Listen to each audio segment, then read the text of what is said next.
Assalamualaikum warahmatullahi wabarakatuh. Kami, calon guru penggerak angkatan 10 dari Kabupaten Lampung Utara, akan mempraktekkan demonstrasi kontekstual modul 2.3 mengenai coaching dalam supervisi akademik yang terdiri dari saya sebagai observer, yaitu Olin Maharani dari SD 2 Semeliraya. Saya Apriatun dari SMA Negeri 1 Abung Semuli. Saya Dwi Rahmawati dari SD Negeri 1 Sukamaju. Selamat menyaksikan. Assalamualaikum warahmatullahi wabarakatuh. Bu Dwi, bagaimana ini kabarnya hari ini, Bu? Iya, waalaikumsalam Bu Alin. Alhamdulillah kabar saya hari ini sangat sehat Ibu. Ibu sendiri bagaimana kabarnya? Alhamdulillah sehat Ibu. Oh ya, nanti kan kita akan melakukan proses coaching ya Bu ya. Jadi pada hari ini tentunya sebelum melakukan proses coaching itu ada sedikit nih Bu nanti yang akan saya bicarakan terlebih dahulu dengan Bu Dwi gitu. Bagaimana Ibu, boleh Bu? Boleh sekali Bu. Oke. Nah, jadi nanti kan waktu kita melakukan proses coaching ini ya Bu, antara coach dan juga coach ya tentunya itu akan saya amati nih Bu, dan akan saya nilai tentunya dalam rubrik penilaian coachingnya itu sendiri gitu. Jadi sesuai tidak nih dengan alur tirta yang memang kita ketahui kan dalam alur tirta ini sendiri memerlukan pertanyaan yang berbobot nih ya Bu ya, sesuai dengan kata kunci yang yang akan nanti disampaikan oleh coach itu sendiri, dan nanti juga saya akan mendengarkan respon dan juga jawaban dari coachnya itu ya, dan coachnya juga. Jadi apakah ini sudah sesuai apa belum nih dengan pernyataan yang nantinya Ibu sampaikan gitu. Jadi jangan lupa nih Bu, harus juga disesuaikan dengan prinsip coachingnya itu sendiri sih Bu. Jadi proses keaktifan juga, lalu memaksimalkan potensi. Jadi sebelum dilakukan observasi ini sedikit yang akan saya tanyakan, boleh? Boleh Ibu. Oke. Untuk yang pertama ini Bu ya, kompetensi apa nih yang Ibu kembangkan dalam proses coaching ini Bu? Baik Bu Alin. Jadi dalam sesi coaching kali ini kompetensi yang ingin saya kembangkan ya Bu ya, pastinya itu yang pertama saya ingin sekali mengembangkan kehadiran penuh ya Bu ya dalam mendengarkan coachnya nanti. Kemudian menjadi pendengar yang aktif ya Bu ya, dan yang terakhir itu saya ingin sekali mengembangkan potensi seperti mengajukan pertanyaan yang berbobot kepada coach saya. Seperti itu Bu. Baik Ibu, jadi mengembangkan 3 kompetensi Bu ya. Oke, jadi terdiri dari kehadiran penuh ya, present itu sendiri, kemudian yang kedua menjadi pendengar aktif, dan satu lagi itu mengajukan pertanyaan yang berbobot. Jadi di antara ketiganya nih Bu, yang lebih spesifik nih yang Ibu kembangkan dalam melakukan observasi nanti dengan melakukan coachingnya apa Ibu? Jadi yang menurut saya Bu ya, yang paling spesifik sih kalau yang ingin saya kembangkan sendiri yaitu mendengarkan secara aktif ya Bu ya, dan mengajukan pertanyaan-pertanyaan yang berbobot pastinya. Nah, kira-kira itu Bu indikator yang ingin saya kembangkan. Oke. Jadi ada 2 ya Bu ya. Yang pertama ini setelah saya catat ya Bu, biar saya ingat, lebih spesifik itu mendengar sebagai pendengar aktif, kemudian mengajukan pertanyaan yang bobot. Itu menjadi indikator ya untuk pencapaian Ibu itu sendiri ya. Oke. Baik Ibu, jadi indikator ketercapaiannya pada saat coaching yang sudah ya, itu menjadi solusi ya Bu nanti atas permasalahan Ibu sendiri begitu ya. Jadi terima kasih untuk jawabannya. Mungkin bisa dilakukan Bu, silahkan Ibu melakukan proses coaching sebagai coach ya nanti dengan Ibu Apri ya sebagai coachnya ya. Oke. Kalau begitu kita selesaikan ya obrolan ini. Nanti lain waktu kita akan bertemu lagi, akan saya nilai bagaimana dari hasil coaching yang Ibu lakukan dengan Ibu Apri. Baik Ibu, silahkan melakukan proses coaching.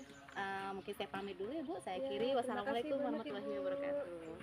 Assalamualaikum Bu Dwi. Ada jam nggak Bu?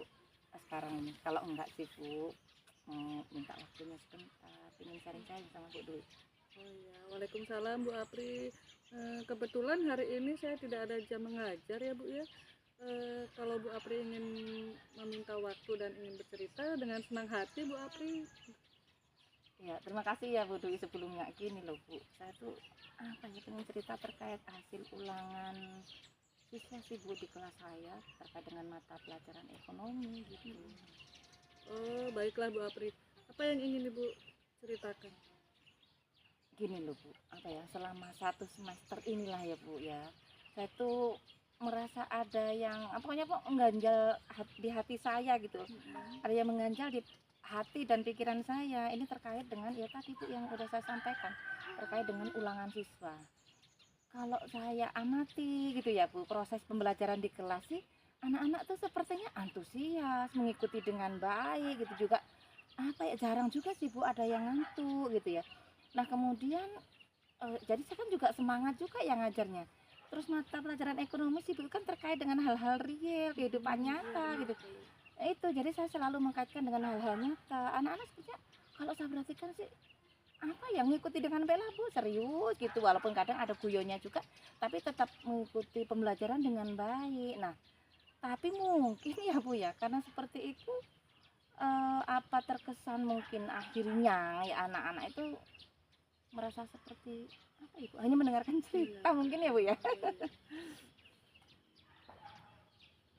Jadi menurut Bu Apri, dari apa yang telah Ibu ceritakan tadi nih, apa harapan yang Ibu harapan yang Ibu inginkan nih dari obrolan kita pada sesi kali ini?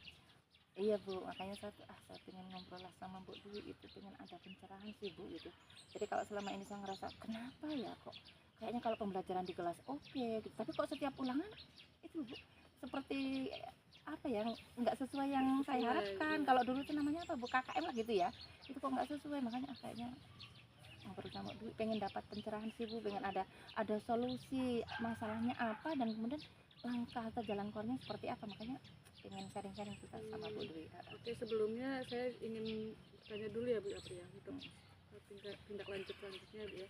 Kalau menurut Bu Apri nih dari hal tersebut, apa yang membuat hasil ulangan itu tidak sesuai dengan yang Ibu harapkan tadi?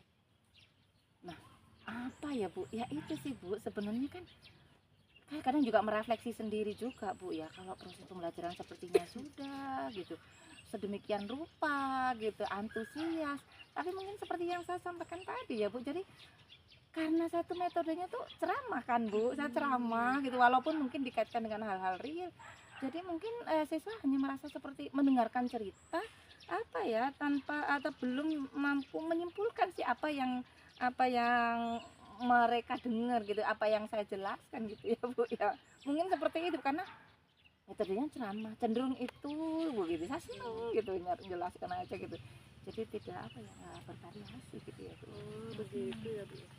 Nah kira-kira nih Bu, menurut Bu Apri, apa sih yang bisa membuat nilai ulangan siswa itu belum sesuai gitu Bu? Ya gimana ya Bu ya, tapi apa, saya juga berpikir Bu apa ya yang kira-kira itu bisa dilakukan gitu ya supaya nilai ulangan siswa itu sesuai yang saya harapkan gitu ya. Nah tadi itu Bu terus merefleksi apa metode pembelajarannya ya, itu tadi saya menjelaskan dengan metode yang tidak bervariasi gitu ya. Padahal kan ya Bu ya, kalau mungkin sebenarnya kita memahami itu ada sekarang tuh istilahnya apa ya, pembelajaran berdiferensiasi ya, kita harus melihat apa kebutuhan siswa, minat siswa, profil siswa dan seterusnya gitu. Mungkin dengan mengubah metode belajar saya ya Bu ya, mungkin nanti bisa berpengaruh terhadap hasil ulangan siswa. Nah, pembelajaran berdiferensiasi itu kan nantinya apa ya Bu ya, nggak hanya satu sumber belajar, mungkin dari sisi apa kontennya, dari sisi prosesnya, juga mungkin dari sisi produknya. Kemudian ini lagi juga sih Bu, mungkin ya selama ini satu melakukan penilaian itu ya hanya satu instrumen, jadi satu soal, maksudnya mungkin terdiri dari beberapa soal itu untuk seluruh siswa. Padahal kan kita paham ya Bu ya bahwa anak-anak itu dengan apa kompetensi masing-masing. Nah ini saya kemudian berpikir mungkin ya dengan membuat instrumen penilaian yang berbeda-beda sesuai dengan kompetensi dan kemampuan siswa gitu mungkin ya Bu ya. Oh, iya, Bu. Saya sependapat ya dengan apa yang Ibu Apri sampaikan. Menurut Bu Apri, yang besar itu apa ya, seperti metodenya dirubah ya Bu ya, menjadi lebih diferensiasi lagi. Oke, tapi kalau boleh saya tahu nih Bu, apa kaitannya pembelajaran berdiferensiasi dengan nilai ulangan ya Bu? Iya Bu ya, tadi ketika saya berpikir gimana ya supaya ulangan siswa itu bisa sesuai dengan yang saya harapkan. Kemudian saya, oh mungkin nih dengan pembelajaran berdiferensiasi. Ini saya berpikirnya gini ya tadi Bu, karena kalau pembelajaran berdiferensiasi kan apa ya menyesuaikan dengan gaya belajar murid gitu. Jadi apa ya Bu, ulangan apa soal instrumennya juga tidak hanya satu. Jadi saya melihat gitu ya bahwa ukuran apa anak itu memahami atau tidak itu tidak hanya terpatri pada angka 70, 80, 90, 100 itu enggak Bu. Jadi apa ya dari apa ketercapaiannya sesuai dengan apa Bu ya, sesuai dengan rubrik penilaian yang kita buat. Nah itu Bu, jadi mungkin jadi kemudian muncul lagi Bu ya. Oh mungkin juga apa ya ketika memberikan instrumen penilaian itu harus disertai dengan rubrik penilaian yang jelas gitu Bu. Luar biasa sekali Bu, saya yakin Bu Apri bisa menerapkannya ya Bu ya dalam pembelajaran berdiferensiasi. Mudah-mudahan. Jadi dari obrolan dan diskusi kita tadi nih Bu, sekarang apa rencana yang akan Ibu Apri kembangkan dalam menyelesaikan masalah ini? Iya ya Bu ya. Jadi kalau tadi sama masalahnya itu siswa nilainya nggak sesuai, kemudian saya juga oh mungkin dengan metode pembelajaran berdiferensiasi. Nah tentunya saya juga akan membuat rencana ke depan membuat rencana pembelajaran yang berdiferensiasi. Artinya sebelum menyusun RPP ya Bu ya rencana pelaksanaan pembelajaran saya Bu harus memetakan dulu nih, memetakan profil siswa, minat dan gaya belajar siswa. Jadi nanti saya akan bisa memahami oh kalau si A itu gaya belajarnya itu harus begini, oh kalau si B itu harus begini, oh kalau memberikan ulangan untuk si A itu begini, si B seperti ini. Ini itu rencana yang akan saya laksanakan. Bagus sekali rencana-rencana yang akan Ibu lakukan ya Bu ya. Semoga berhasil ya Bu ya. Amin, mudah-mudahan ya Bu ya. Mohon dukungannya. Kalau demikian, apa komitmen Ibu terhadap rencana yang akan Ibu lakukan tersebut? Iya. Kalau tadi saya merencanakan membuat apa RPP berdiferensiasi, tentunya komitmennya untuk menerapkannya ya Bu di dalam kelas untuk melaksanakan apa rencana pelaksanaan pembelajaran yang berdiferensiasi di dalam kelas sehingga nanti proses pembelajaran yang saya harapkan sih Bu, saya udah bayangkan nih Bu nih gitu ya. Nanti kalau saya rencana pelaksanaan pembelajaran itu berdiferensiasi, mungkin anak-anak tetap akan antusias, tetap semangat belajar, pun juga nanti apa ya nilai yang kita harapkan juga sesuai karena ukurannya tadi itu nggak hanya angka gitu ya Bu ya, tadi sesuai dengan rubriknya. Mungkin begitu sih Bu. Wah itu bagus sekali Bu April, dari rencana yang sudah Ibu Apri jelaskan, kemudian solusi-solusinya apa, itu saya rasa itu sudah cukup bagus ya Bu Apri ya untuk diterapkan dalam proses pembelajaran nantinya. Semoga harapan yang Ibu Apri inginkan itu bisa terwujud dengan baik ya Bu ya dan berjalan lancar. Iya, terima kasih ya Bu Dwi ya, ini sudah meluangkan waktu nih ngobrol-ngobrol sama saya. Tentunya Bu Dwi juga ada kegiatan banyak, tapi alhamdulillah sih Bu, saya sekarang apa dengan ngobrol-ngobrol tadi Bu, saya ngerasa apa ya di sini tuh lega gitu, plong gitu. Oh saya sebenarnya ada pemikiran seperti itu, tapi kadang-kadang kan butuh penguatan gitu loh Bu. Oh begini iya enggak ya, kalau begini iya enggak ya. Pokoknya terima kasih banyak ya Bu Dwi ya, udah meluangkan waktu lain kali, diskusi dengan saya.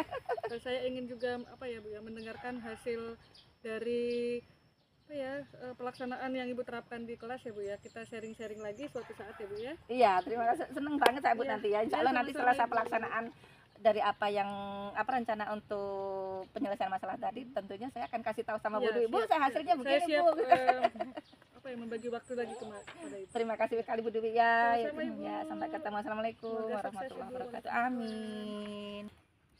Baik, Assalamualaikum warahmatullahi wabarakatuh, Bu Dwi. Waalaikumsalam warahmatullahi wabarakatuh, Ibu. Baik, bagaimana tadi hasil proses coachingnya? Sudah berjalan lancar? Alhamdulillah Bu, tadi berjalan dengan baik dan lancar bersama coach saya. Tadi ya Bu, sangat baik dan lancar. Oke, yang tadi ada poin-poin yang sudah saya catat ya Bu ya. Jadi alhamdulillah sekali ya Bu ya. Nah, setelah melakukan observasi itu tentunya kan bersama coach ada sedikit pertanyaan Bu. Jadi saya akan bertanya kepada Ibu nih, apa ya yang sudah didapatkan dari proses atau pada saat coaching terkait indikator pencapaian itu gimana Ibu? Tadi selama sesi coaching ya Bu ya, saya sudah apa ya, indikator yang sudah saya dapatkan itu saya sudah melakukannya dengan pastinya dengan menggunakan alur tirta ya Bu ya, dengan seperti menanyakan tujuan, kemudian mengidentifikasi, kemudian merencanakan aksi dan juga tanggung jawab. Selain itu juga saya menggali potensi dari coach tersebut untuk menemukan solusi dari permasalahannya tersebut. Oke, berarti di sini sudah berhasil ya Bu, sudah sesuai dengan alur ya, alur data itu sendiri. Jadi sesuai dengan yang saya amati ada beberapa catatan nih Bu, tadi sudah sesuai menurut saya dengan alur data itu sendiri, dan dalam penyampaian tujuannya itu sendiri sebagai coach ya, dengan terhadap coachnya itu sendiri sudah mengidentifikasikan permasalahan yang ada itu sendiri Ibu ya. Lalu di sini coach juga dapat mencari rencana aksinya untuk tindakan yang sebaiknya akan dilakukan oleh si coach itu sendiri ya Bu. Dalam catatan saya tadi saya amati juga di sini si coach ini juga sudah menjadi pendengar yang baik. Kemudian dalam percakapan itu juga Ibu sudah sangat fokus ya terhadap coachnya. Jadi arahan di situ tuh Ibu sudah ada present ya, kehadiran penuhnya juga. Kemudian Ibu juga sudah menjadi seorang pendengar yang aktif gitu ya. Tentunya jadi sudah mengajukan pertanyaan-pertanyaan yang berbobot. Dengan kata kunci yang disampaikan kepada si coach ini sendiri gitu. Sangat luar biasa Ibu. Jadi apa yang Ibu sudah pastikan nih dalam proses coaching hari ini, mudah-mudahan Ibu sukses ke depannya lagi nanti, lalu diberikan kemudahan lagi gitu ya Bu ya, untuk kegiatan-kegiatan coaching berikutnya tentunya. Oh ya, ada satu lagi nih Bu, kalau boleh tahu nih untuk kedepannya kompetensi apa sih yang ingin dikembangkan nih gitu ya, berdasarkan hasil dalam melakukan coaching hari ini. Yang kompetensi yang ingin saya kembangkan ya Bu ya, setelah sesi coaching hari ini dengan Bu Apri, yaitu saya ingin sekali memahami lebih jauh lagi tentang bagaimana alur tirta dalam proses coaching gitu Bu, supaya kedepannya saya bisa menjadi lebih baik lagi dalam proses coaching. Oke, baik sekali Bu, sangat luar biasa ya Bu ya. Jadi dengan sesi tanya jawab ini dan Ibu sudah melakukan observasi menggunakan proses coaching dengan alur tirta, tentunya sudah menjadi solusi untuk semua ya Bu ya. Baiklah, di sini saya anggap sudah cukup, saya puas sekali dan penilaian saya sudah sangat baik, dan ketiga kompetensi itu semua sudah Ibu lakukan dalam coaching ini. Saya ucapkan terima kasih banyak karena telah diberikan kesempatan ya Bu ya. Sama-sama, Baik, saya Bu. akhiri, wassalamualaikum warahmatullahi wabarakatuh. Waalaikumsalam warahmatullahi wabarakatuh. Terima kasih Bu. Sama-sama.